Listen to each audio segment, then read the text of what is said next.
تعليق من احمد مصطفى، مساء الفل يا ابو حميد. بيقول لك ايه بقى؟ على فكره اصعب حاجه في المحاسبه القيود اليوميه، اللي بالنسبه لك سهل للغير صعب جدا.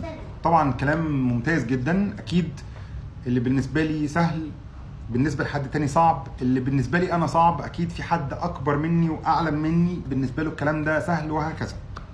تختلف باختلاف درجه المحاسب، الدرجه الوظيفيه. يعني اكيد المحاسب المبتدئ مش زي المحاسب الاول، مش زي المحاسب مدير الحسابات، مش زي المدير المالي، وهكذا بقى بتدرج السلم الوظيفي. فبالتالي اللي بيعمل لك انترفيو بيبقى عارف انت الجوب ديسكريبشن بتاعك ايه. اكيد الجوب ديسكريبشن بتاع المحاسب او مساعد المحاسب او المحاسب المساعد، عايز اقول طبعا اكيد الجوب ديسكريبشن بتاعه غير مدير الحسابات. فبالتالي اللي بيسالك على قد الوظيفه اللي انت داخل مقدم عليها. اوكي، لكن في نقطه بقى يعني اهم من كده. ما ينفعش اقول اصعب حاجه في المحاسبه قيود اليوميه، لان المحاسبه هي قيد يومي. القيد اليوميه ده هو تسجيل الاحداث اللي بتحصل في حدث مالي معين، جالك ايراد، صرفت مصروف، فانت بتسجل على اساسه قيد اليوميه. فما ينفعش اقول لا والله انا مثلا محاسب بس صعب عليا قيد اليوميه. ما ينفعش. عامل زي عارف ايه؟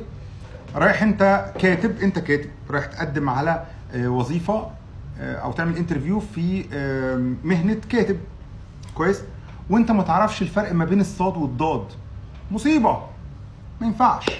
يا ريتك بتلخبط، ده انت مش عارف تكتب الكلمه. انا ما سالتكش تكتب الكلمه ازاي، انا بسالك بس الحروف.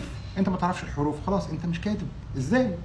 فانت ما تعرفش قيود يوميه يبقى انت مش محاسب. بس انا مش هسالك سؤال مكلكع اعمل لي قيد مكون من 10 15 حساب. لا، انا بسالك سؤال واحد بس، قيد ايرادات. وطبعا انت شفت في التعليقات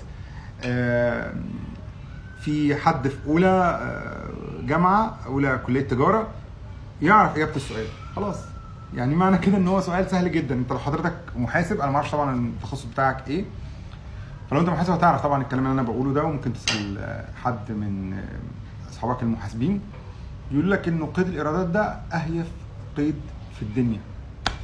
محاسب لازم يعرف حسابات، اسامي الحسابات، استخدام اسامي الحسابات دي في تسجيل قيد اليوميه للحدث المالي اللي بيحصل ده ABC حسابات. بس شكرا ليك.